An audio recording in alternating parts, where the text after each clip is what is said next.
इस समय हमारे साथ असदुद्दीन ओवैसी मौजूद हैं, ऑल इंडिया मजलिस-ए-इत्तेहाद उल मुस्लिमीन के अध्यक्ष। बहुत बहुत शुक्रिया ओवैसी जी हमारे साथ जुड़ने के लिए, समय देने के लिए। एक बार फिर से लॉकडाउन अनाउंस हुआ है, इसको बढ़ा दिया गया है, लेकिन इस बार कुछ शर्तें और ढील दी गई है। इसमें किस तरह से आप देख रहे हैं इसे? मेरा मानना, मैं शुरू से कह रहा हूं कि लॉकडाउन लीगली तौर पर अनकॉन्स्टिट्यूशनल है। इसलिए अनकॉन्स्टिट्यूशनल है क्योंकि पब्लिक हेल्थ और law and order state government का सब्जेक्ट है और केंद्र सरकार का इसमें कोई रोल नहीं है संविधान के लिहाज से। ये बड़ी अफसोसनाक बात है कि जितने चीफ मिनिस्टर्स हैं, जिनमें non Congress non BJP chief ministers, उन्होंने क्यों इसको 24 मार्च से कबूल किया, ये मैं तो नहीं समझा सकता। और government of India NDMA act section 6 को लेकर ये लॉकडाउन इंपोज कर रही है जो अनकॉन्स्टिट्यूशनल है। अभी भी वक्त है कि स्टेट गवर्नमेंट्स इसका अपोज करें, क्योंकि दिल्ली की सरकार किसी भी स्टेट में ये नहीं कह सकता कि अब आप रात में 9 बजे से सुबह 5 बजे तक कर्फ्यू रहेगा। ये वो नहीं कह सकते कि जुलाई 8 से आप होटल्स खोलेंगे या रिलीजियस प्लेसेस खोलेंगे। ये कंप्लीटली अनकॉन्स्टिट्यूशनल है और ये हमारे संविधान के खिलाफ है। ओवैसी जी, आप कह रहे हैं कि असंवैधानिक है, लेकिन ये जो कोरोना की महामारी पूरे विश्व में आई, पहली बार ऐसा आपदा हम लोग देख रहे हैं। आपको नहीं लगता कि इससे जो मामले बढ़ते वो कंटेन किए गए, उसको हमने कुछ रोका लॉकडाउन की वजह से? देखिए, मैं लॉकडाउन अगर करना था तो गवर्नमेंट ऑफ इंडिया को सबसे पहले स्टेट गवर्नमेंट से कंसल्ट करना चाहिए था, क्योंकि स्टेट लिस्ट में सब्जेक्ट आता है। रहा सवाल कि इस वायरस को कंटेन करना या हम इसको रोकना, लॉकडाउन से वायरस रुकता नहीं है, लॉकडाउन से सिर्फ आपको टाइम मिलता है। और ये बड़े अफसोस के साथ ये कहना पड़ेगा कि गवर्नमेंट ऑफ इंडिया, मोदी सरकार ने इस 2 महीने को जाये किया, इसको वेस्ट किया, कोई तैयारी नहीं की। आप देख लीजिए कि अभी भी पूरे दुनिया में सबसे कम टेस्टिंग अगर कहीं पर हो रही है तो भारत में हो रही है। और बीजेपी की तरफ से बार बार ये शोषा दिया जाता है कि भारत का तकाबुल किया जाता है यूएस से। इंडिया में जो मिडाइन एज है वो यूएस से कम है। ओवैसी जी, आपको ये नहीं लगता कि अगर अमेरिका ने जिस तरह से लॉकडाउन नहीं किया और वहां पे देखिए लाखों में लोगों की मौत हो रही है, अगर हम करते, हमारे यहाँ जिस तरह से आबादी है, हमारे यहाँ तो और बुरा हाल हो सकता था। तो ये लॉकडाउन जरूरी था। हालांकि तरीका जल्दबाजी हो सकता है, बिना आप कह सकते हैं कि प्लान करके नहीं किया, लेकिन जरूरी था एक समय लोगों को जागरूक करने के लिए, खुद को तैयार करने के लिए और महफूज रखने के लिए लोगों को ये जरूरी था उस समय। नहीं, अब ये जरूरी था नहीं था, ये लंबी बहस है। मैं जहां तक आपने यूएस की बात की, मैं आपसे ये कह रहा था कि इंडिया में मिडाइन एज 29.8 ईयर्स की है, यूएस में 38 ईयर्स की है। भारत में सिर्फ 5% आबादी 65 साल के ऊपर है, यूएस में 15% उनकी आबादी 65 साल के ऊपर है। तो जाहिर है वहां पर मरने वालों की तादाद बहुत ज्यादा है।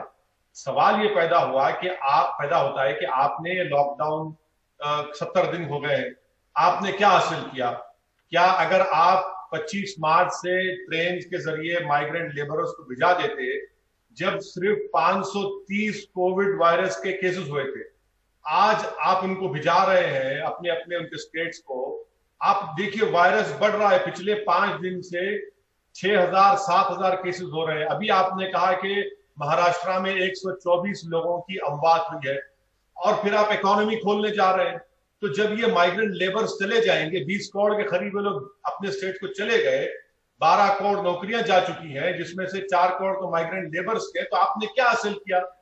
आपने क्या हासिल किया? इस सरकार ने क्या हासिल किया? ये सवाल जो हमारे मजदूर हैं, जो हम सबने तस्वीरें देखी और हम सब विचलित हुए, सरकार पर तो सवाल उठता ही है, लेकिन ये तमाम सरकारों, राज्य सरकारों पर भी उठता है। क्योंकि जब रेल सेवा शुरू करने की बात हुई तो ये भी हुआ कि राज्य सरकारें तैयार नहीं थी। राज्य सरकारें और केंद्र के बीच रस्साकशी चलती रही, कौन इनका किराया देगा उस पे चलती रही, लोग प्लेटफॉर्म पे मरते रहे। तो इसका तो दोष तमाम सरकारों को दिया जाएगा या सिर्फ केंद्र सरकार को देंगे आप? मैडम, अगर आप संविधान देखेंगे, संविधान में आर्टिकल 217 शेड्यूल 7 में आइटम 81 है, जो क्लियरली ये कहता है inter state migration and intra state migration.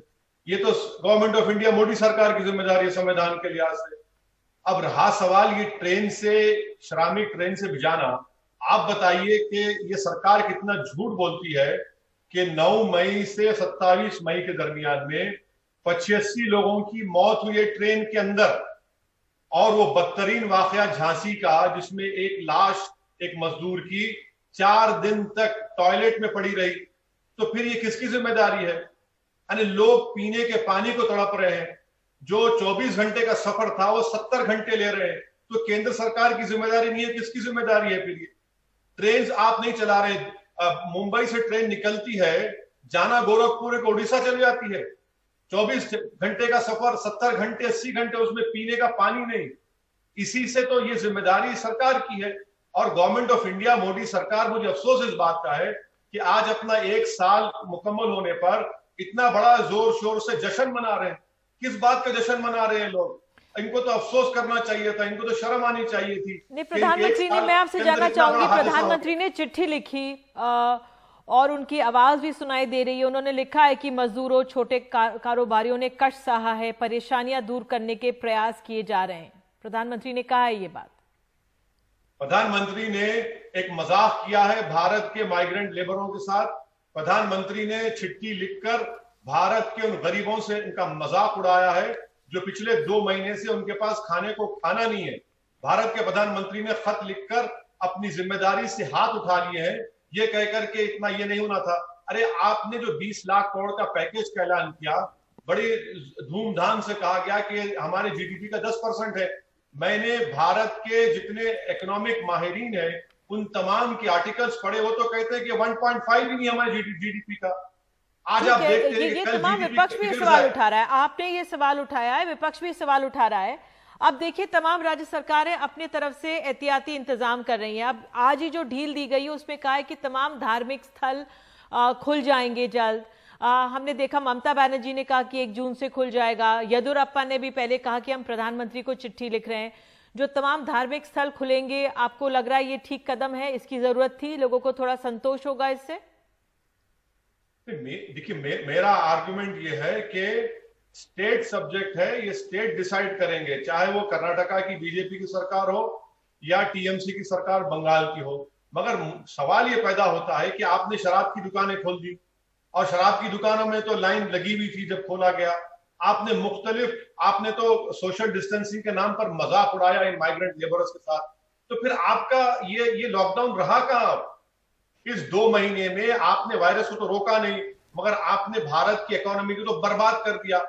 आज 40 साल के बाद आज हमारा जीडीपी 3.1 पर आ चुका है। वो जो 12 करोड़ नौकरियां गई वो तो कभी आने वाली नहीं है। सरकार ये भी कह सकती है, बिल्कुल, और सरकार ये भी कह सकती है कि पूरे विश्व में मंदी है, और सरकार ये भी कह सकती है कि रोजगार तो अब थोड़ा, तभी वो शायद मजबूरी में ये लॉकडाउन धीरे धीरे खोल रही है, और जरूरत भी है।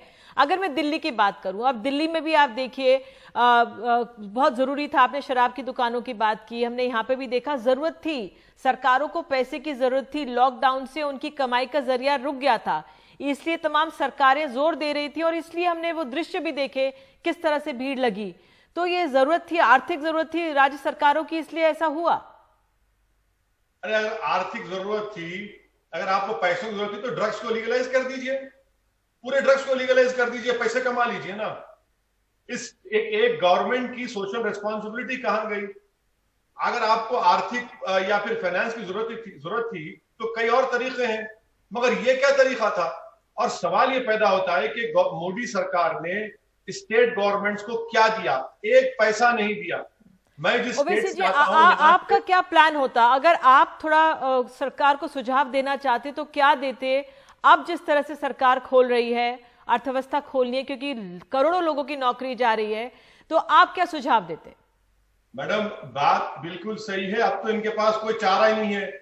ये मोदी सरकार का जो अंग्रेजी में कहते हैं ना कि act in haste repent in leisure, अब इनके पास कोई सवाल का जवाब नहीं है, अपने हाथ उठा चुके हैं।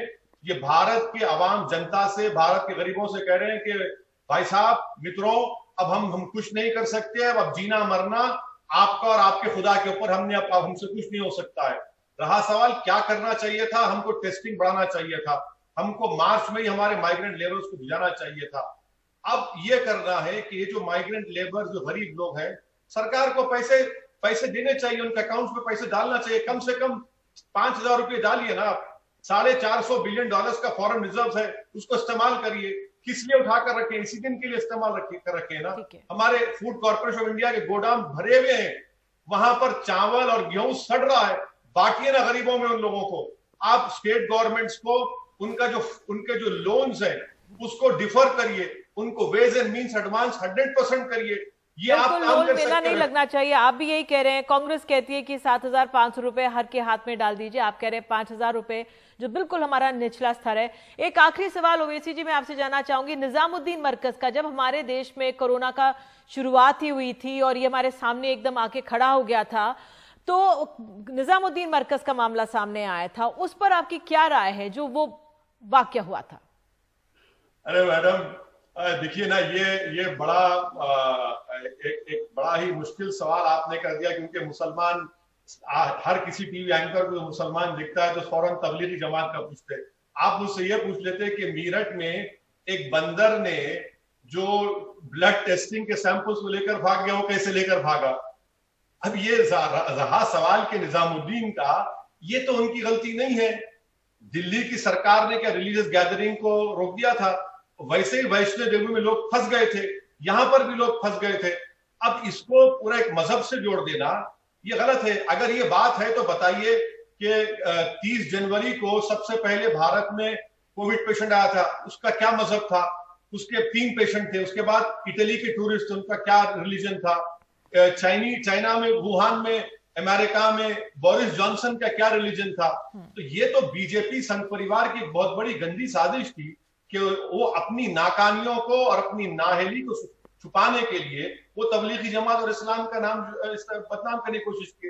लेकिन वहां पे गैदरिंग हुई थी और लॉकडाउन के बावजूद और निर्देशों के बावजूद बड़ी संख्या में लोग मौजूद थे। बहरहाल आपने अपनी बात रखी और आपने तमाम सवाल भी उठाए सरकार पर। बहुत बहुत शुक्रिया ओवैसी जी, एनडीटीवी इंडिया से बात करने के लिए।